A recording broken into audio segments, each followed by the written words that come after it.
Good morning, and welcome back to the Outer Circle Inner Stillness, conversations and reflections on spirituality, sobriety, and all of the parts therein. I'm Moses Reese, hailing from Gresham, Oregon, where we are just proximal to the Portland weirdness, and we do love the weirdness all of the time. And I am here with very good friends and colleagues, Beth and Mary Kate. So they are from different time zones. So technically, they're from the future, and I'm glad to bring them to you now. So I like that. I'm from the future. I've that's been called a awesome. hippie today. I'm a future traveler. This is good stuff. Yeah. So would you like to say just a wee bit about where you are in the counseling world, the spiritual world, the internal family systems world, etc.? Sure, Beth, you go first.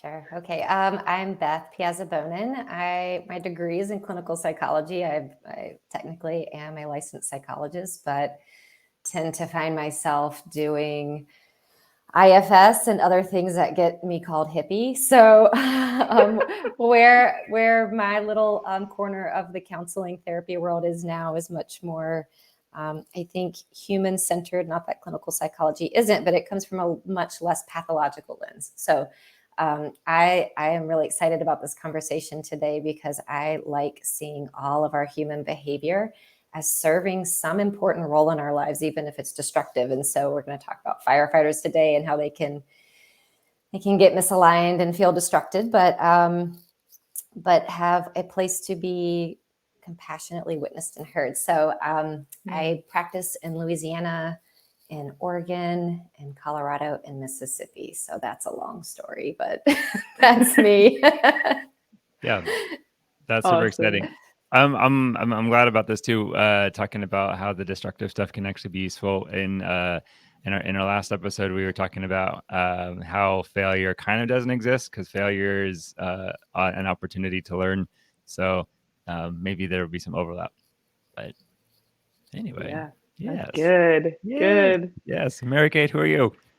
Hi, Mary Kate Sowell. I'm trying to follow Beth's kind of mirror for how she introduced herself. But yeah, my degree is in marriage and family therapy, and my license is in marriage and family therapy. So couples is my bread and butter. It's what gets me going. It's what got me into the field, couples work, but also doing family work too. I've really enjoyed, and individuals as well. Um, you know, really loving IFS, and have been working on kind of trying to sort out, not trained, I haven't taken the trainings for applying IFS to couples, but really interested in that and have been just kind of spitfiring it myself, combining it with Gottman, which I'm also trained in. So I'm really enjoying using Gottman as kind of the tools for how do we communicate, and then using IFS as this, how do we understand each other better and get to self-led relationships with ourselves and others. So I'm thinking too, like, man, how do we apply some of this like hatred for our firefighters and when it comes into relationships and how high stakes it can feel to be on your best behavior in your relationships. So excited. Oh, and I'm in Texas, working at a Christian clinic in Texas. So primarily my clients are Christian. Cool. That is super exciting. I think that's on my to-do list at some point to also do some sort of couples training. I don't have any couples training, and I typically historically have not liked working with couples. But I kind of feel myself like hurtling that direction steadily. But yeah, I think it's like the intimacy from the inside out protocol that exists, and I'd like to learn more about it. I've had somebody explain it to me, and it kind of makes a lot of sense. But obviously, there's more learning than just hearing it told you. Yeah, So yeah. yeah. So yeah, I'm excited for this too. So very briefly, I thought a little review of what internal family systems IFS is might be good. I know for listeners of the show, we've talked about it a bunch, so it's not an entirely new concept to anybody who knows me or who knows us. But for the newcomer, so internal family systems, if I remember right, it's loosely derived from the idea of family systems, recognizing there's these interlocking parts that all interact and they form this unit together and are kind of best understood in the context of each other. And in a family system, that would mean, you know, all of the people that live together. In the human system, in the person system, it's these different parts, these different energies that typically get categorized as, you know, our IFS jargon. We talk about managers, we talk about firefighters, talk about exiles. Um, I thought we could introduce one part each, give a brief summary of it. One of you care to pick one and go with that? Ooh. You You have a lead us off preference? again, Okay. Beth. Yeah. Okay, sure. I guess I was feeling really drawn to a quality we haven't mentioned yet, which is the self. So all of these parts, you know, and if you are someone who's not familiar with parts talk, you will notice in yourself, you'll say like, oh, there's a part of me that really wants to do X, Y, and Z, and another part of me that does not. And so we have these different parts that we're going to talk about how we categorize them, but beyond parts, there's a true self. And every single person has this concept of true self, no matter what you've been through, no matter how traumatized or challenged you've been in your life, there is a place in you, which kind of overlaps with my belief system that we have a divine connection, that we have spirit in us. IFS doesn't require you to have that lens. It can be as spiritual or secular as you would like to make it. But it's a part of us that is not touched by trauma. It is not touched by pain. It's very open. It's very curious. It's deeply wise and compassionate. And it can be with pain without agenda. And so it's this quality that you will notice in others when it's present, because you'll feel safe, you'll feel trustworthy, and you will share some of your pain with others when that's present. And so it's in you too. The trick is, how do you start to learn how to notice it and how to notice the difference between that and your parts? It's not better than parts. It's just distinct and different from parts. And we see this inner true self as sort of the healer. It's the healer that comes in and really takes the pain that other parts might hold and transforms them. Well said. I think I could go into the first category of part, which I don't even know if we've said it yet, but there's I think maybe Moses did. Exiles, managers, firefighters, and then self as this core leader in the center, which Beth was talking about. I think we could start with discussing what exiles are, because in my frame of reference kind of feels like, is it the chicken first or the egg first? I feel like exiles are first, whatever. Through some wound or injury or even big T trauma in our life,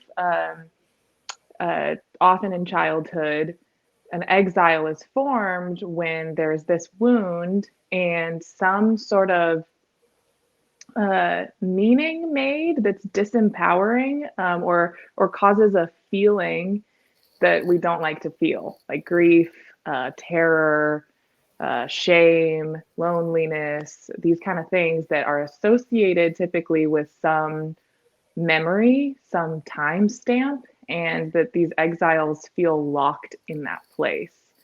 I like to think of exiles describing to folks as kind of like they are inside our Pandora's box. We compartmentalize and push things away. They're locked inside that Pandora's box. And oftentimes we aren't even that aware of them. If our system does a really good job of keeping them in their box, clients will say, I don't think I struggle with any of these things, or I don't really know what they would be. But what you can notice them on days when you're feeling really empowered and feeling like, I don't know, performing really well in your job or feeling like a really good spouse or parent, and then something that feels to you very small or insignificant, like almost like, I don't know, you drop the milk, you spill the milk, and you have this like breakdown moment where you cannot get past how upset you are about the thing, whatever the feeling is that floods you. But exiles will typically flood you, overwhelm you, because they're like so excited that they found a crack in Pandora's box, and they'll come out and they don't want you to get back to business. They don't want you necessarily to go back to being a good parent or whatever it is you're set on in the day. They're like, stay with me, care for me. And they'll turn that emotional volume up to kind of ensure that you are required to feel what they're feeling for that day. So of course, we start to not trust them and try to lock them back up in their box, thinking that they're just always going to overwhelm us if we give them any kind of attention.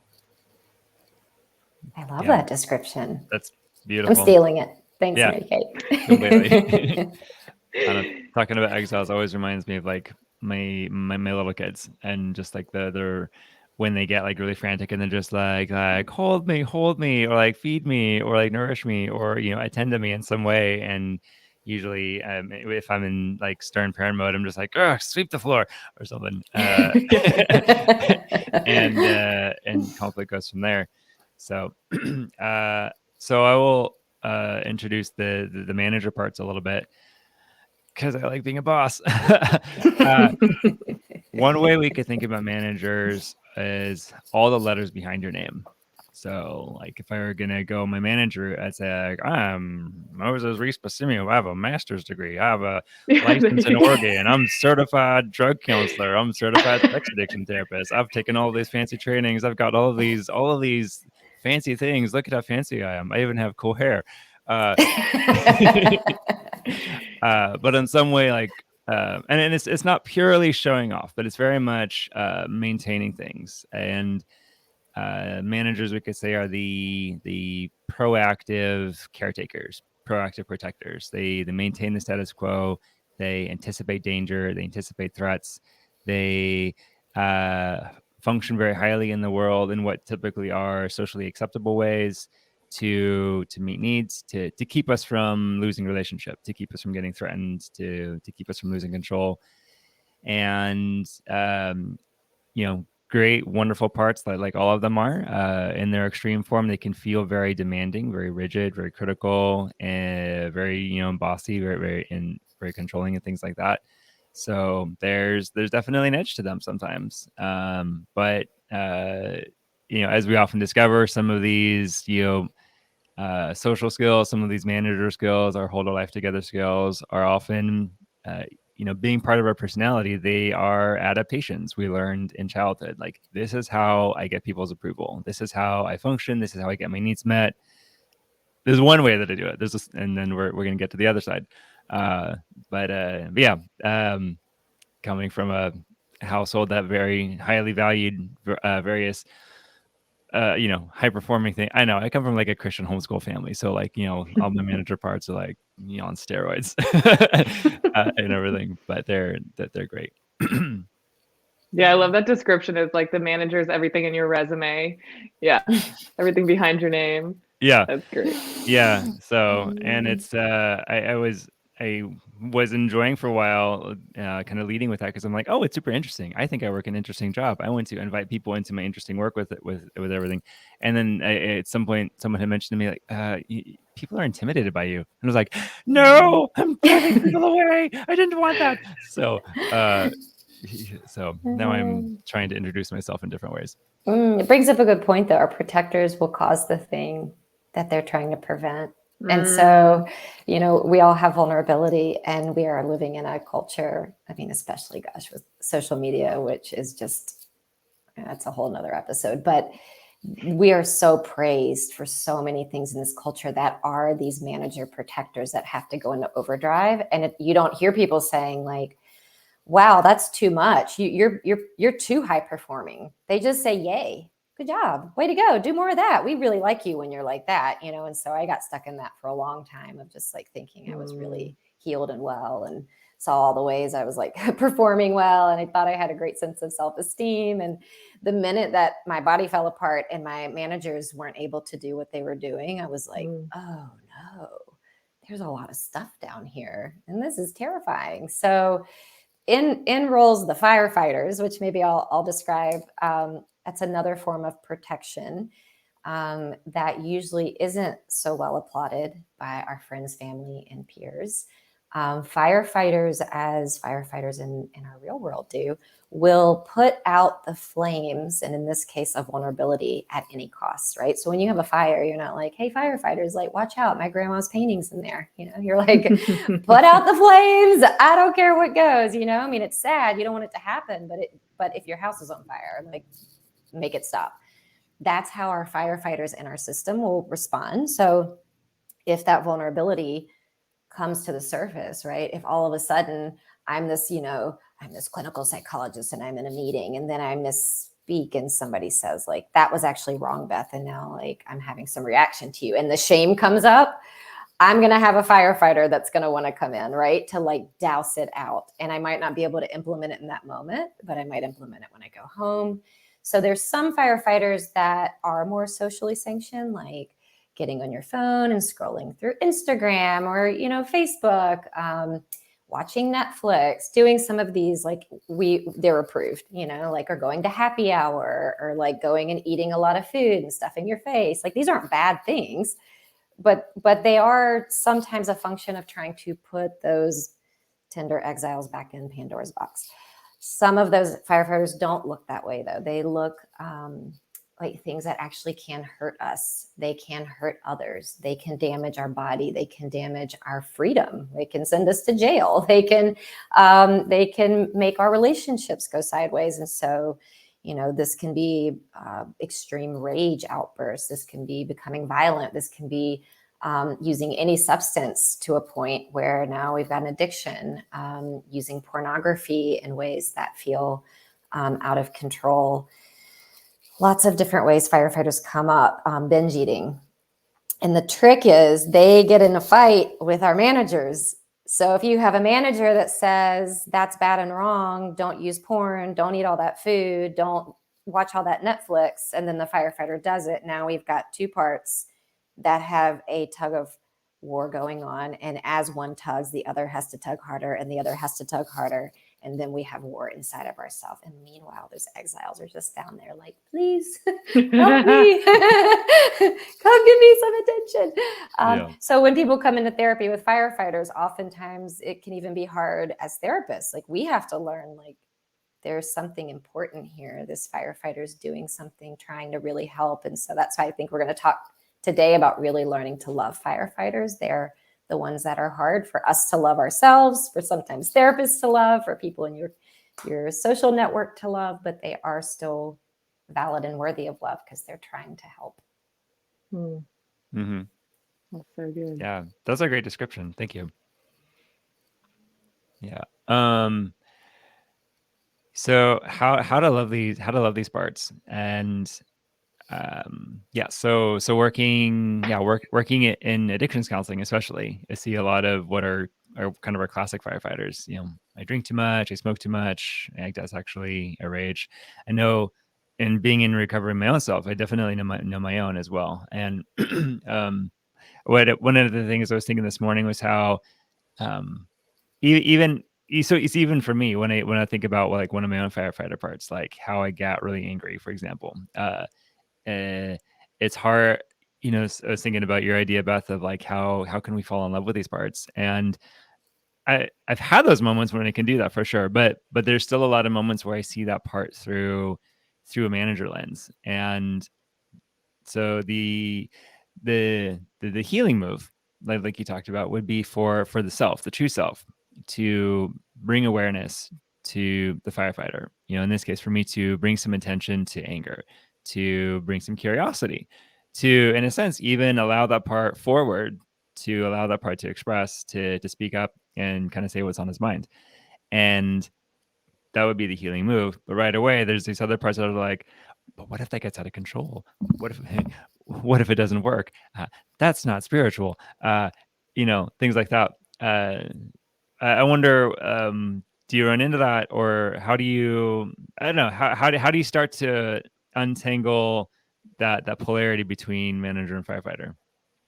Yeah, I think for me, when I'm hearing you just kind of describe that process, I'm thinking of like my own firefighter behavior, and how I go through that process too. It's harder for me to fall in love with my firefighters, but it's easier for me to do that for others, which, brings me to, I think, I know therapy can be cost prohibitive for some people, but I do think if you have resources and you are struggling with a firefighter who is somehow impacting your life in negative ways, it sometimes requires the true self of another who can hold that firefighter in love. And so I think learning to really witness my firefighters with compassion and learn from them actually started with somebody else being able to do that for me.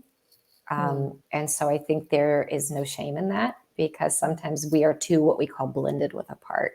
We can't see past the part. The part's right on top of our face, whether that's a manager or the firefighter. And so it's hard to get to that true self energy. And then I think the second part, as a therapist, I'm always trying to watch in myself. Can I fall in love with this firefighter? Can I really see its inherent goodness? And if I can't, I probably shouldn't work with this person. And so really, if you go to a therapist, if you sense they don't really have that ability to hold your firefighter with that kind of compassion, you might not get that healing experience. And they're not bad or wrong. It just might be some of their parts are coming up. So finding that fit is really important. Yeah, that's a really good point. I think I've had clients like that where I'm like, I'm starting to think I already know what kind of firefighter you have, and I'm not ready, and that the parts of me get, especially if clients have angry, externalizing firefighters, it will turn their anger towards me. I lose all myself, and I'm working on it. But man, I have some really active parts that will come in fear of, because my exiles are shame. So I real quickly am like, I got to be able to rise to the occasion, but also, I'm scared of you being mad at me. So it's helpful in couples work, right? When I'm like, you, wife, you deal with the anger that's coming towards you, right? And I'm just here as the mediator, and let's turn to each other. But that's really good. I think when I think about that tug of war, and what helps with just helping managers and firefighters get along a bit better is taking the time to really go beyond just what the behavior is, down into the intention, because that's one of our IFS mottos, right? Is there's no bad parts. Maybe they exhibit some behaviors that wind up being unhelpful, but they all have good intention. And so typically I'll find if we do this, if we take the time to hear from both sides, the intention is the exact same. It's typically about one specific exile that they're wanting to take care of. We'll say, for me, shame, right? And am I doing good enough? Am I valuable in my environment? Do people value me? And my managers will be very focused on shaping me into being a valuable person and driving me into that. And maybe I have my inner critic on that side, and also my career driven and being helpful to others. And it's all focused on me and what I'm doing. My firefighters would be very external, like what's wrong with the world, and why don't people just appreciate me? And well, instead of being so critical towards Mary Kate, let's recognize that the environment that she's in is a really difficult one. And so I have been able to fall in love with my firefighters, recognizing that although I value being nice, I value being abundantly helpful, that I never get exhausted type of thing, can be everyone's savior. My firefighters have this nice balance of reminding me of the circumstance that I'm in and defending me a bit, that I don't have to be this superhero. I am allowed to get angry at the situation that I'm in, and maybe I'm allowed to not perform so perfectly well. So then when we can recognize, okay, same goal, they both want to take care of my shame. They both want me to feel like I'm a good person. They just have kind of opposite directions that they flow their energy towards. So actually we move from a tug of war to, oh, let's have this balance. Like, what are the behaviors we can exhibit and get along and complement each other rather than divide each other or coerce each other. Oftentimes that's enough just to say like, okay, I can appreciate both. Yeah, because they're all on the same team. I think that's what, it doesn't feel like that when you have a war going on inside of you. But when you're able to see, like, we're both protecting Mary Kate's shame. We both want that for her. We both love her dearly and want her to be well. Then you can start to see like, okay, we can all sit at the same table together, perhaps, and see how do we have balance? What is happening here? And then it, like the point at the end of the day, even though parts are not, we don't have a hierarchy of who needs to be attended to first. The part, that exile that holds shame or whatever the vulnerability is, that's really where a therapist or someone who knows how to do this work with themselves, helping those parts unburden whatever they're carrying, relieves those manager parts, the firefighters and the managers, not to have to work so hard, because they're not keeping the beach ball under the water all the time, right? It's like once you can work with that vulnerability, the air gets let out and then there's not so much efforting. And so, That's a good metaphor. I like that. Yeah. One of the phrases that stands out from trainings is the size or the intensity of the firefighter, and the manager too. You know, the size and the intensity of the protector is usually a match for the pain. So we could say if my firefighter parts are showing up in a huge way, that probably means that there's a huge pain there also. And you know, something I found too is when I just look at a person's firefighter behaviors, just look at how somebody acts out, it's and especially if it's one of my manager parts looking at that, that's when it's easy to judge. I'm not seeing their full humanity. I'm not really in touch with my full humanity. I'm just like in, you know, manager critical, you know, Pharisee mode or something. But I've noticed that when I can get to know a person's story, when I get to know more of them, more of who they are, and especially what they've been through. Like when I know a person's pain, it's like a lot easier to be with them or to be compassionate toward them. Or like it doesn't excuse behaviors, and we've got to make that really clear. Like we're not trying to write off what a firefighter does is like, oh, it's okay that you got super drunk and broke a window. Like that's not okay. but it is much more possible to understand, oh, that's why you did it. So there are deeper reasons. There's a deeper need. There's a deeper pain, and you know, I mean, there's some manager parts that will try to be like, well, let's go fix the pain and be a hero, and it's nice, but it's not quite like the healing thing. You know, it is when the true self, when the compassionate carry out self is able to recognize, that's where the pain is. Can we now can we now go embrace the pain? Can we give comfort to the pain? I mean, I've definitely seen that as I've kind of done some of this journey on my own, like, you know, stepping back from my firefighters and my manager parts is really closely connected to, okay, now I've gotten in touch with, you know, for me, it's this lonely kid that was like missed a bunch of times and just wants to be seen. And so acts out in certain ways to try to get seen or kind of mimic that, or does all of these high performance things, you know, to try to get seen and try to get, you know, noticed and affirmed in that way. You know, I can spiral back and forth between those and just get really exhausted, or I can recognize, oh, here's the actual need. What's a gentle way that I can pursue that? Yeah, I love that.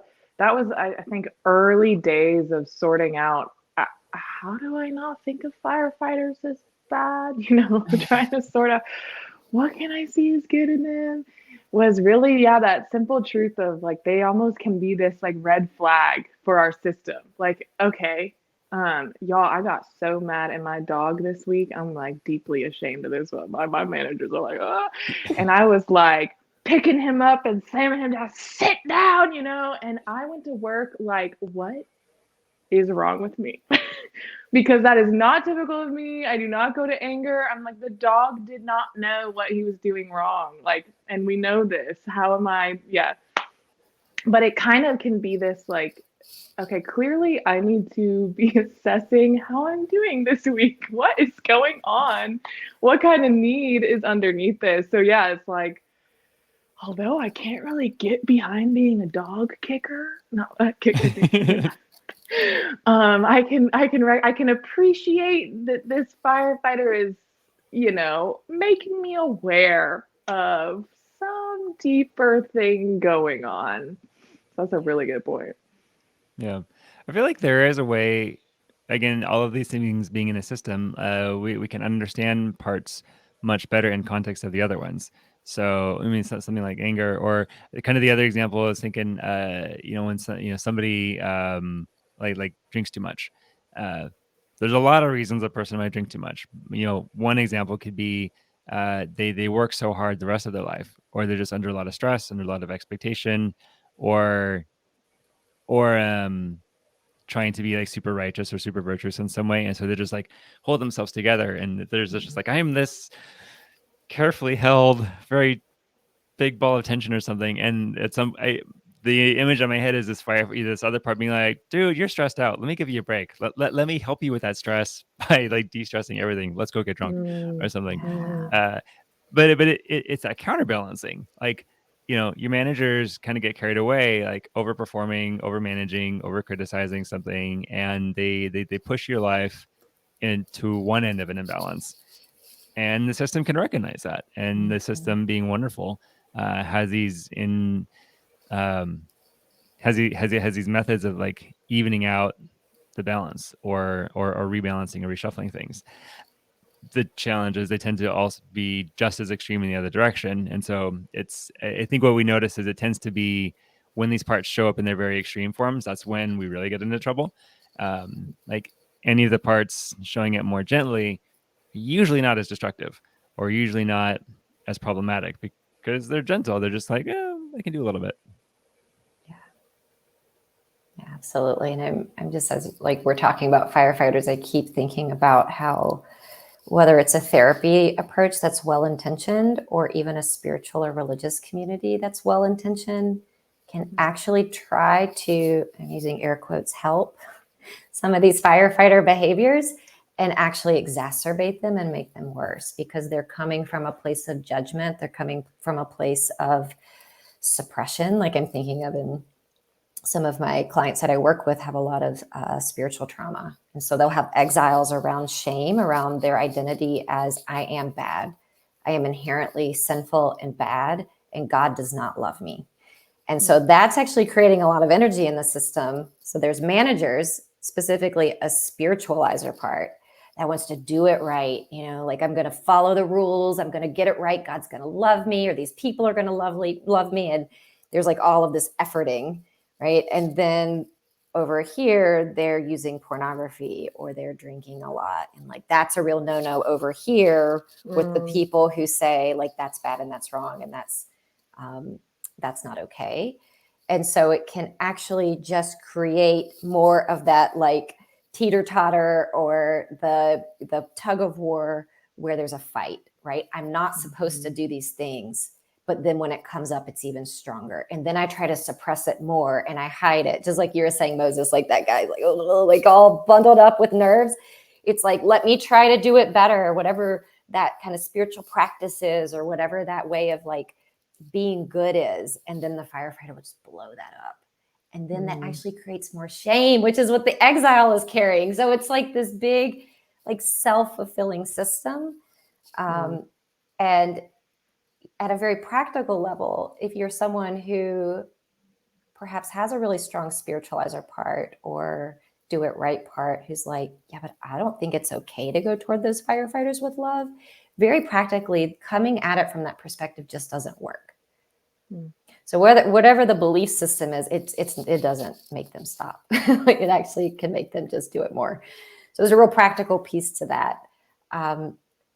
But when we start to get really curious about firefighters, they actually don't usually like how they're having to do it. They catch a lot of crap. Like, that part is coming in and dealing with pain at the expense of everything, right? And so people will, even inside themselves, have parts that attack their firefighters. And so they're actually usually pretty exhausted having to do things in an extreme way.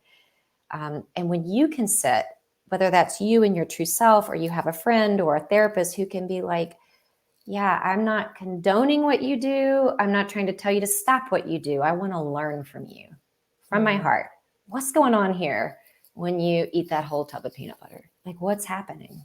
You know, like, what are you feeling in that moment? What are you wanting?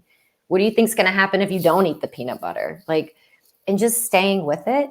You might notice that firefighter's like, oh, you're not going to like tell me what a piece of crap I am? Like, you know, because that's what they're used to. They're used to that. And so even some of our therapies, even therapies I've done in the past, I can see put people in that position of like, that's bad, that's wrong, stop it. Here's how we're going to make that one go away. And firefighters are like people, they don't want to go away. So we have to help them feel relaxed and safe enough to see how can their role be redefined. Because we are not saying like these extreme behaviors are okay. We're not saying like love means accepting behaviors. Okay, so I want to be really clear about that. There are boundaries that need to be had. Like if a client comes in and is super suicidal, I can't be like, cool, Right. great. You know, like there are boundaries around that to keep people safe. Yeah. And also there's a reason somebody might want to take their life, and just telling them to cut that out is not the way to get to that pain and to help relieve that protection role. Yeah.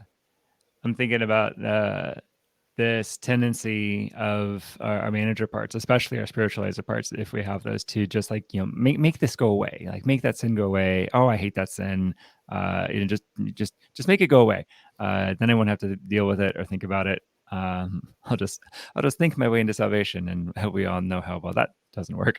So, but I'm thinking too about, I mean, the model we have in the scriptures, watching how, you know, the Lord Jesus will interact with people. I mean, there's some characters in the gospel stories that are definitely manager folks, and that's a fun conversation. But then there's, you know, folks like the prodigal son, like the woman caught in adultery, like the thief on the cross. You know, people like that, where they're doing the bad things, and or lepers, goodness. Well, that might be more of a picture of an exile. But anyway, there's people that are doing bad things, and most people would want them to go away or punish them or just like kill them or something. And his response is always to reach out and touch, to welcome them, to make a space for them, to engage with them. And yes, with the boundaries, you know, to go and, you know, don't sin anymore, you know, but his move is always a move toward and an inviting in, and that's where they find healing, because they're, you know, they encounter the self energy of God, and there's obviously something really healing about that. So I was glad to hear, Beth, when you were anticipating my question, like, so how do we do this? And you know, you're talking about some of the dialogue that you might engage with the firefighter part, very much like getting to know, what are you doing? What do you do? How long you been there? Like, you know, treating them like a person, getting to know them like a person. I would be curious from both of you. I mean, what are some of the ideas you have for, like, you know, once you're in self energy, how would be a good way to engage with a firefighter that would be more actually helpful? Yeah, I love what y'all are saying of just like there is a balance, and how thinking about going towards a firefighter in love can sound like going towards them in docility, or kind of becoming a welcome doormat. I think about how I, you know, in trying to integrate parts work into my life, have a kind of therapist hat, or a helper manager that is like, there are no bad parts, love them all, and have got into trouble in how I relate to my husband's firefighters, who can be, you know, aggro or like real conflictual and assertive, and kind of like, okay, rude, okay, mean, you know, when we're in conflict. And I'm just like responding in like, oh, I love this part of you, and trying to just like be the good guy and like stay the good guy in the fight. And that's not even actually what firefighters necessarily want to be responded to with, because that it makes them feel like even worse of a person, or doesn't put boundaries up, thinking about like think about going bowling, and I'm always like, put those whatever those barriers are up Bumpers. so I can get a strike, right? The bumpers. Let me get a strike. And so they want to a certain extent to be told like, don't try again, kind of a thing, that actually helps them succeed and helps them get to their point better, helps them, sort of, Beth brought this up earlier. A lot of times protectors will be causing the thing that they're trying to avoid. So it can actually be quite helpful to them in self energy, in a compassionate way where I get your intention, like, okay, we can point this arrow this direction. This is what we want. Let's fine tune the process of getting there. And let's put accountabilities in place and boundaries in place so that you don't wind up getting lost and averting from that goal. Yeah. I agree. And I think what I noticed that firefighters really, they're very sensitive to hope in ways that it can feel really bad. Like when we're kind of coming toward them, like you mentioned that, Mary Kate, in a way of like, there's some things that they can kind of be like almost bristly about. And so even like offering, I'm not trying to change you. I'm not trying to make you stop. I want to learn from you. Like, I just want to know more. And I think this is where there's a lot of nuance around boundaries. And like, this takes, like, as a therapist, this is so easy for me to do, right? Because there's like a lot of ground rules. If you're doing this at home with a partner who's raging, I'm not trying to say you go toward their firefighter and be like, tell me more, so I guess this is kind of a nuanced conversation to have, and I'm sort of struggling how to parse it out, like in the therapy room versus in the real world. Yeah. I guess as a grand principle, one of the things our firefighters will notice is there an agenda? True self doesn't really have an agenda. And I think that's where, I follow Jesus. And the reason I love Jesus is because Jesus was the great unexiler. Jesus, just like you described, Moses, like went toward all the pain, went toward all the things. And the reason I don't identify myself as a Christian is because I think the group that has been formed around that person, oftentimes, not all, but brings up a lot of spiritualizer manager experiences for people. And so I guess for me, it's really like coming into what I know from my spiritual teacher and leader about how to bring that curiosity while also knowing like Jesus flipped some tables, like Jesus did some things when a boundary was crossed. And I don't think being in self energy means we're a doormat. Like Mary Kate said, self energy, just like if somebody came and tried to hurt my daughter, like love isn't just passive and docile, right? And so I guess this is a tricky thing. Like, what does it mean to love a firefighter? It means to be curious. It means to be compassionate. It also means like, you can't just rage on me, you can't keep coming home intoxicated in front of the children. Like, so it really is this nuance of like, there are behaviors that have to be like, hey, if you do that again, here's what I'm going to have to do. And also, but you keep doing it. What's that about? Like, I really want to get it. I want to go toward that pain. I keep telling you that porn hurts when you use that, but you keep using it, or you keep coming home drunk. And what's that about? Like, without agenda to say, I'm going to make you change. Like, I just want to know what this is helping you stop feeling. And that's the only place that a firefighter is going to really start to respond. And that might not be the spouse's role. That might not be the children's role. That might be a therapist's role that needs to happen first and foremost. And so I want to name that in terms of like safety. And I named the piece about Jesus and groups because I find my clients sometimes come in getting a lot of messaging that is so harmful to their firefighters. And I have my own parts that come up around it because I have my own spiritual trauma that I've had to work through, and trying to really come into like, what does it mean to be loving and compassionate, and how do our communities need some updating in that, particularly, whether it's a Christian community or any spiritual community. Like, this plays out in all sorts of spiritual communities, right? But those are the places where firefighters end up not being able to get help.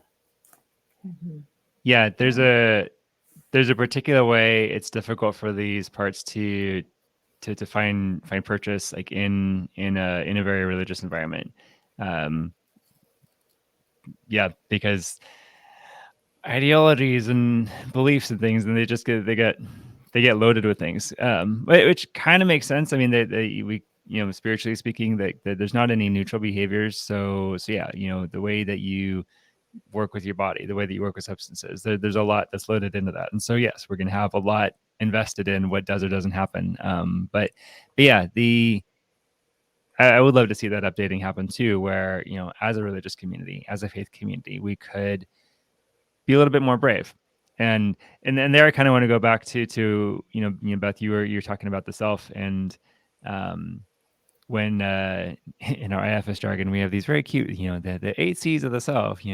There's clarity and curiosity and compassion and all of that lovely stuff, but also confidence, and then also courage, and I think that can show up as both, I speak the truth in love, which could mean I courageously go toward that firefighter to be present with him or her, or it could mean I courageously stand up to them.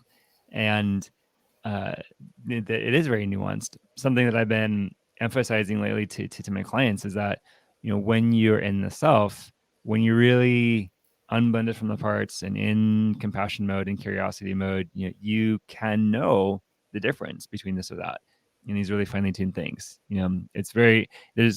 It's unlikely an outside person is going to be able to look into your life and say just specifically what you need to do in this or that situation. I mean, maybe, and that's special, but there's a lot of clarity that has to come from within, that's contingent on, you being a healthy person, you being in touch with your higher power.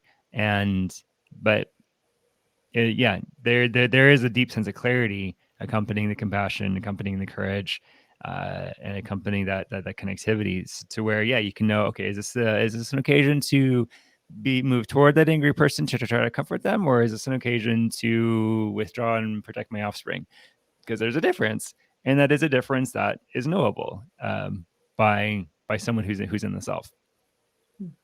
Yeah, and that self-leadership. It's like we're not trying to get rid of parts. We want to be in a place of self to be like, okay, you go, you do it that way. You're right. You're leading them. You're allowing parts to do their thing, because we are human. We're not supposed to just walk around in self all the time. We're not designed that way. Like, it's just not possible.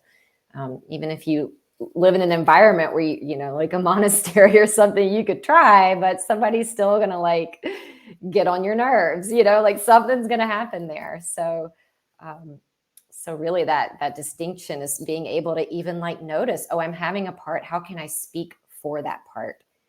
Even just getting a little distance. I always tell people, breathe a little compassion toward that part. It's a felt sense of I'm going to breathe a little space so I can see you.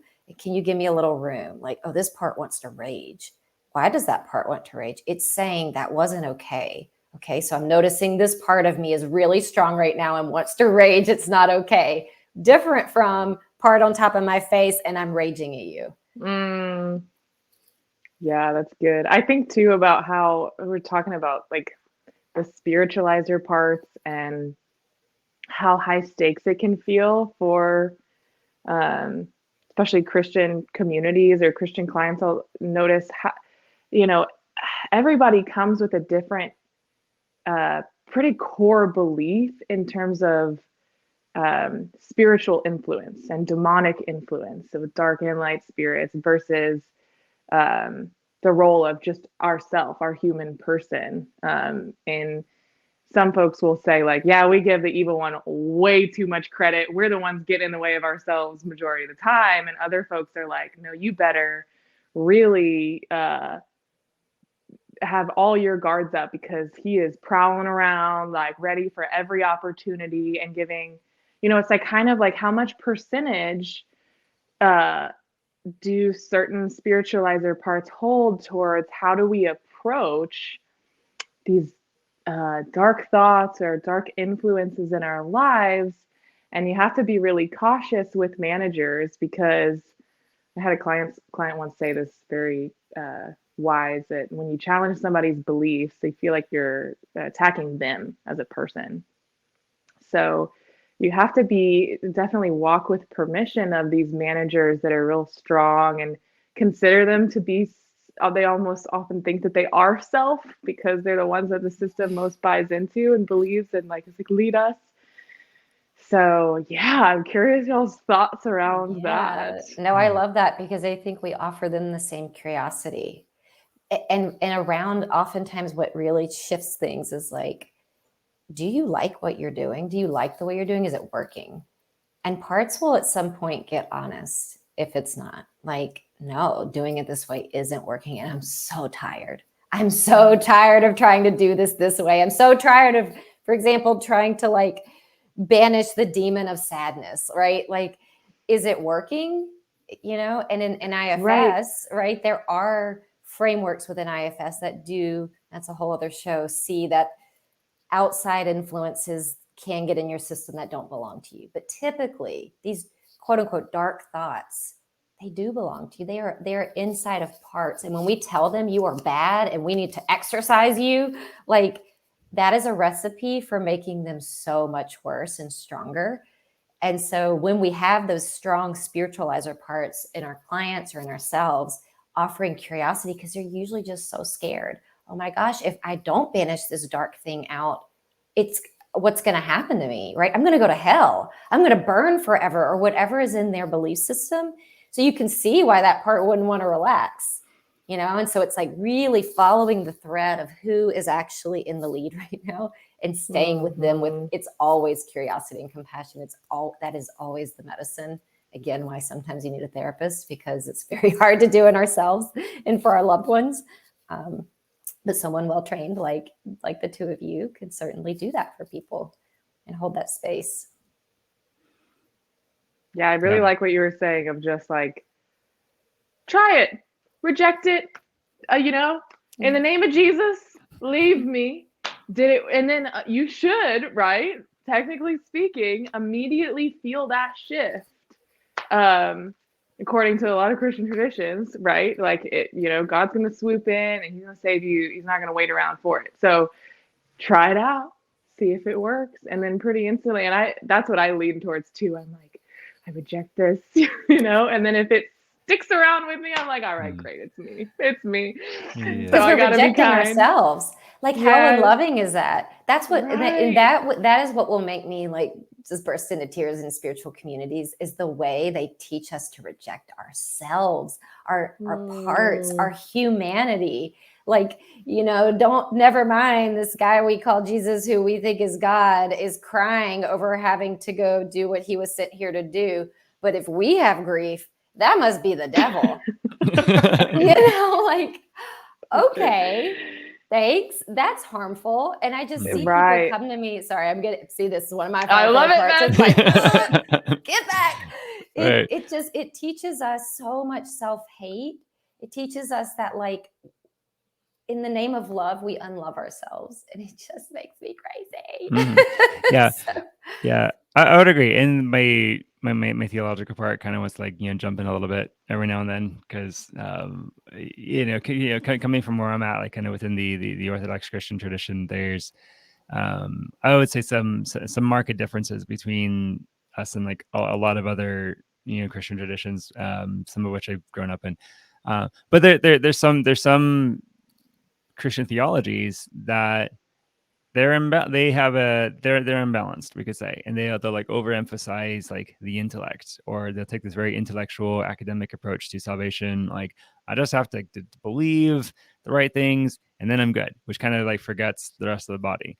Or there's, you know, some others that will kind of like functionally act very much like, well, as long as I like, you know, do all of these things and like behave with all of these virtues, then I'm good. Kind of forgetting there's actually like the inner life that also matters, and everything. And so I think kind of the divine middle is somewhere where it's like recognizing, what I do in the body matters, what I do in my mind matters. And but it's this gentle process. Like, I'm not going to just like think my way into salvation, and I'm not going to just suddenly become virtuous because I said this one prayer. There's going to be this long process of, I came to this point of insight, and some parts have been illumined, and I've been started on this journey, but I have to labor in it, and I'm going to fail, and my firefighter parts are going to come up a bunch. But those are parts that need to get redeemed along with everything else. And for me, like one of the most profound experiences I've had is, in practicing the veneration of icons. Part of how we understand that is, the wooden paint of the physical icon is a veil that reveals like the actual saint, who is a veil that reveals like the actual God who did all of the wonderful things in that saint's life to begin with. And so in presenting yourself to an icon, it's very much this experience of like, I'm being seen from heaven in this divine way. And as I learn more about like my own system and my own parts, being able to recognize, okay, so there's part of me that would act out sexually, or that would look at porn, or that would be really angry. He's like 16-year-old kid that was really lonely and really just wanted to be seen. And so being able to, like, in a really prayerful space, like come to the icon and be like, hey kid, here's St. John of Shanghai, here's St. Mary of Egypt. I want you guys to meet, and I want you guys to know each other. And I don't know. I mean, it's hard to convey that in like this really linear intellectual verbal fashion, but there is something really profound about being able to be like, yeah, these parts of me that are really hard, they're now seen, they're welcome, they're finding healing as well. And I know it's an experience I would very much want for everyone. I love how that speaks to this theology around the body of Christ, that we are all members of the body of Christ, and that parts that are outside of our own body could be helpful within us. So like the saints that you're talking about, how they can come in and benefit and influence and become members of this wider system outside of just ourselves and help with healing. It makes me think too about, we talk about as Christians in covenantal marriage that you're becoming one body. So there's two internal family systems overlapping into each other, and there can be all sorts of like, wait a minute now, like we have this careful homeostasis, and the way you live your life is really rubbing up against the way I live my life. And then, firefighters and managers, if they don't get along within us, then across systems, they're also going to fight. And so finding ways to then appreciate the firefighters and other folks and how they can, or managers of other folks, any kind of part, how they can actually get along and help each other out, grow towards unity. I feel like I wanted to speak, not since we're like speaking theology, I just wanted to name for people who might be listening who are like, oh, now I'm scared to go to IFS therapy because they're going to these people all have different views, and what's that going to do to my therapy? And so right. I think it's worth mentioning, when I look for my own therapist, one of the biggest questions I want to ask is, how will you respond to my belief systems? This is what I believe. How are your parts going to respond to that? And can you stay in self? Because I've had the experience of being with therapists who are wonderful, but like I can tell some of my beliefs bump up against some of their parts because and that's not a ding on them. It's just honest. And so I would encourage folks, if you're getting into therapy, like be honest about that. Like, here's where I am. Here's what I believe. Hi, therapist. How do you feel about that? Are your parts going to be able to work with that? Are you going to be able to stay in self? Because for me, I would much rather have a therapist who doesn't actually have the same beliefs as me, who can stay super fascinated. Like, tell me more. Like, you believe what? But with love, as opposed to someone who has like sort of same, but not the same beliefs. And I can feel it when my beliefs are like, look, wrong theology. Look, that's not quite right. I can so feel that because of my history. And so I guess I'm wanting to empower people that if this is like unsettling in some way, there is a way to enter into a therapy like this and come out without the therapist's stuff on you. It should be that way. And you can set that up at the beginning and monitor throughout if you feel like a therapist's parts are somehow influencing your own theology or your own belief system, because that's not what we're saying. Like, I never want someone to leave with Beth's theology. I want them to leave with what's authentic and true in their walk with the divine, whatever that looks like. My rule for people is, if you come to me, it has to be a spirituality around love, but whatever that looks like for you, I I don't have a preference, but that's me. You need to ask your therapist, right? Like, what's your line? And they're allowed to have that, so asking those questions, I think, is important. Yeah, I really appreciate you emphasizing that, because there is very much a way. Yes, I mean, not everybody. I mean, there's like basic therapy, like anyway. I mean, like we work with people that are different than us, and part of what that is like being curious about, like, well, who are you, and like what is your view, and like how has that shaped you, and there can be the side, the parallel. What do I discover about myself as I encounter you, which is a really wonderful thing, and yeah, I think, Beth, what we're talking about really works, because there's some core truths that just show up everywhere, like the truth of love and the supremacy of love. There's some things that are truly good and beautiful about people everywhere, and whatever they believe, whatever label they put on it, there's going to be some universal goodnesses that we're able to get to, and it's I would agree, it's been fun. It's been fun to be able to be with people who have radically different beliefs than me, and like not have to fix them or not have to convert them. That's been really liberating for me, to just be like, I just get to kind of enjoy you and get to know you and see what your life is like, and notice some things.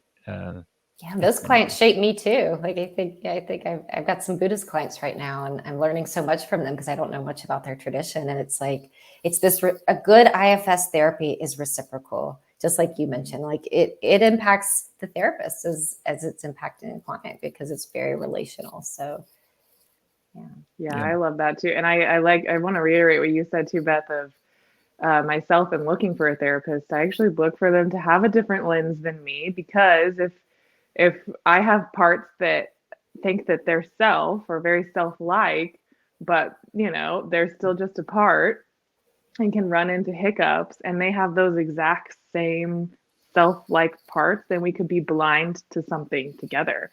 So I really appreciate having somebody who has a different lens. And even within a Christian community, right? I'm working, like, we are out as being a Christian clinic, but we're not biblical counselors or pastoral counselors. And if ever we're getting preachy or telling you how to walk your faith, that's still outside of our purview, outside of our ethical license. And so I'll preface to people, like, if you ever notice me getting that way, I shouldn't be getting that way. And so watch me. And what it means to be Christian even is still so broad. And so, yeah, everyone's going to have, even within subcultures, very specific belief systems that your therapist is not meant to speak on. Yep. Yeah. I mean, this feels like it should be kind of like a basic understood thing, but I mean, we're all on our own journey, and I mean, different things we do take us different trajectories. But yeah, even within a shared tradition, like, I mean, we three have our own individual expressions and traditions, and like our road to salvation is going to look different, even if it has some shared features. So, and that's always going to be true for everyone. So, in all curiosity and love, getting to know, okay, so what's the particular journey you're on? How do I help you stay on it? That's kind of our mission. Yeah. I was going to mention too, I don't know if either one of you know about the book, Altogether You. Have you heard of this? Heard of it. Yeah. Okay. Didn't read it. What is her name? Jenna Ramirza. Yeah. That can be a helpful sort of, like, if someone does identify with the Christian faith and they're trying to apply IFS on their own, there's sort of some like self-walking through steps of like, how do I identify a manager? How do I identify a firefighter? How do I know I'm in self? For people who are not from that faith tradition, there's No Bad Parts, which is a great book, which is Dick Schwartz, who created the therapy. It's his book. And You're the One You've Been Waiting For, which is about Mary Kate's world, which is like the interplay in relationship. So just to give people some like next steps in case they're curious of like, what do I do if I don't want to just go find a therapist? There's some other intermediary ways to check it out. Yeah. Yeah, Altogether You, I enjoyed it. It's a really great resource. Jenna Ramirez herself, she's this wonderful explorer of internal family systems, the Christian faith, and actually like also the addiction recovery world too. So any resources you can draw from her are going to be worth your time. So, well, so I guess my manager part's kicking in and being like, hey, we should go do other things. But I really love this. And I really love calling attention to these firefighters, these sometimes like big volcano parts that we have that are actually part of us, and they're meant to be there. They have a good function. They have a good intent. You know, when healed, they can add something really rich to our life. Sounds like they need attention. They need a particular kind of attention from us. But I'm hopeful that we might be able to do that. Mary Kate and Beth, any final thoughts / if a listener wants to reach out to you, where can they find you? Yeah, it was awesome being able to talk with y'all. I love this topic. It comes up a lot. And so I'm already looking forward to watching back and studying everything we've said. So looking forward to seeing that come up in some safe place. And then, yeah, if you're looking to reach out to me or find me here in Austin, Texas, in North Austin, and I'm working at a Christian facility called Abundant Life Counseling Services. You can find us at abundantlifecounseling.com. Yeah, this was a lot of fun. Thank you both. I just cherish being able to come together and talk about topics that I think even 5 years ago were having much different discourse. And so I know IFS has been around a lot longer, but this seems to be much more in the consciousness of our community right now. And so I just appreciate having this lens to talk about. And my practice, I have a virtual practice, and my website is pathofthehummingbird.org. Cool. I think of you, Beth, lately every time I see hummingbird. So, oh, that's a win. I'll take it. Yeah, and there's a couple that hang out in our yard. They're glorious. They're awesome. Cool. All right. Well, and yes, and you can follow. If you'd like to work with me, you can visit newpatterncounseling.com or come find me in Gresham. And if you'd like to support the podcast, which I hope you'll want to support the podcast, you can go to patreon.com/outercircle. You can find me on Instagram at New Pattern Counseling, and more great conversations to come. And thank you for being part of the community. So go love yourselves, love your firefighters, and we'll talk again More soon. love. More love. Awesome. Bye, friends. Bye.